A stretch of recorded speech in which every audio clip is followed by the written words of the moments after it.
BJP MLA మాజీ మంత్రి ఈటెల రాజేందర్ భార్య ఈటెల జమున సంచలన వ్యాఖ్యలు చేశారు. తన భర్త ఈటెలను చంపేందుకు కుట్రలు జరుగుతున్నాయని ఆమె అన్నారు. ఈటెల హత్యకు బీఆర్ఎస్ ఎమ్మెల్సీ కౌశిక్ రెడ్డి కుట్ర చేస్తున్నారని చెప్పారు. తన భర్త హత్యకు 20 కోట్లు ఖర్చు చేస్తానని కౌశిక్ రెడ్డి చెప్పినట్లు తనకు తెలిసిందని అన్నారు. ముఖ్యమంత్రి కేసీఆర్ అండ చూసుకుని కౌశిక్ రెడ్డి రెచ్చిపోతున్నారని మండిపడ్డారు. పదవుల కోసం ఈటెల తల వంచరని అన్నారు. ఈటెల బీజేపీలోనే ఉంటారని, ఆయన పార్టీ మారతారని జరుగుతున్న ప్రచారంలో నిజం లేదని చెప్పారు. తాను ప్రత్యక్ష రాజకీయాల్లోకి రానని స్పష్టం చేశారు. జమున వ్యాఖ్యలు రాష్ట్ర రాజకీయాల్లో కలకలం రేపుతున్నాయి. బంగారు తెలంగాణ చేయకపోతే కానీ మా హుజురాబాద్ ప్రజలు, మహిళలు కానీ ఎవరైనా కూడా ఒక షాప్ నడుపుకునే అతను కూడా అంటుండు, మేడం ఇదే గవర్నమెంట్ ఉంటే మాత్రం మేము ఈ షాప్ బంద్ చేసుకోవాలని చెప్తాం.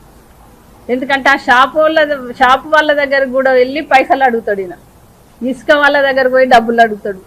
ప్రతి ఒక్కరి దగ్గర డబ్బులు వసూలు చేసుడే. రైస్ మిల్లుల దగ్గర పోయి డబ్బులు అడుగుతాడు.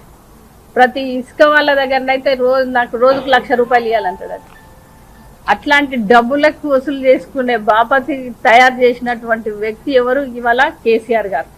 ఇట్లా వచ్చిన పైసలతోటి లక్షల కోట్లు సంపాదించి ఆ రోజు ఎవరైతే ఆయన కేసీఆర్ గారికి కుడిభుజంగా ఉన్నటువంటి ఈటెల రాజేందర్ గారిని ఇవాళ 20 కోట్లు పెట్టి మీ ఈటెల రాజేందర్ గారిని చంపడానికి రెడీగా ఉన్నాం రా అని చెప్పింది ఎవరు? ఎమ్మెల్సీ కౌశిక్ రెడ్డి గారు. అంటే అంత ఉద్యమం చేసి తెలంగాణ తెచ్చి ఇవాళ 20 కోట్లు పెట్టి చంపించుకోవడం కోసమేనా ఇవాళ ఉన్నది ప్రభుత్వం? అంటే 20 కోట్లు పెట్టి చంపిస్తారంటే ఇప్పుడు ఉన్నటువంటి కేసీఆర్ గారు ఎటువైపు పోతున్నట్టు మన ప్రజాస్వామ్యం? అంటే ఎవరు ఆయనకు మాట్లాడితే వాళ్ళని 20 కోట్లు పెట్టి చంపిస్తాడా? ఆ రోజు ఇట్లాంటి సంపితం బెదిరితం అని అంటే బెదిరేటోళ్ళం ఏం కాదు. ఆ రోజు ఉద్యమం చేసేటప్పుడే మమ్మల్ని నయం అట్లాంటి వాళ్ళు ఫోన్లు చేసి నిన్ను చంపేస్తాం, నువ్వు రేపు ఉండనే ఉండవు అని బెదిరించినాడే మేము భయపడకుండా ఉద్యమం చేసి మేము తెలంగాణ కాజు కోసం ఉన్న వాళ్ళం, ఏదైతే అది అవుతుందని ఉద్యమం చేసినటువంటి వ్యక్తులం మేము. ఇవాళ ఈ ఎమ్మెల్సీ తోటి 20 కోట్లు ఇచ్చి చంపిస్తాం, లేకపోతే ఇట్లా నలిసేస్తాను ఎమ్మెల్యే ఉంటాడు అనుకుంటున్నావా అని మాట్లాడతాడట ఆ ఎమ్మెల్యే కౌశిక్ రెడ్డి. అంటే 20 కోట్లు ఇచ్చి చంపిస్తానని అంటుండంటే ఎవరు అంటున్నట్టు, ఎవరు చెప్పిస్తున్నట్టు?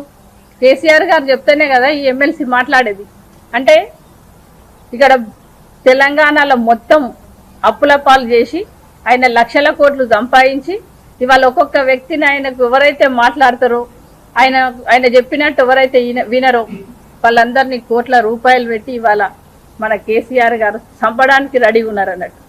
ఎందుకంటే శిలాపలకం ఉన్నదాన్నే, అమరవీరుల స్థూపాన్నే శిలాపలకం ఉందని జేసీపీ తోటి తీసేపించిందంటే రేపు మనిషిని కూడా 20 కోట్లు పెట్టి చంపడానికి రెడీగా ఉన్నట్టే కదా.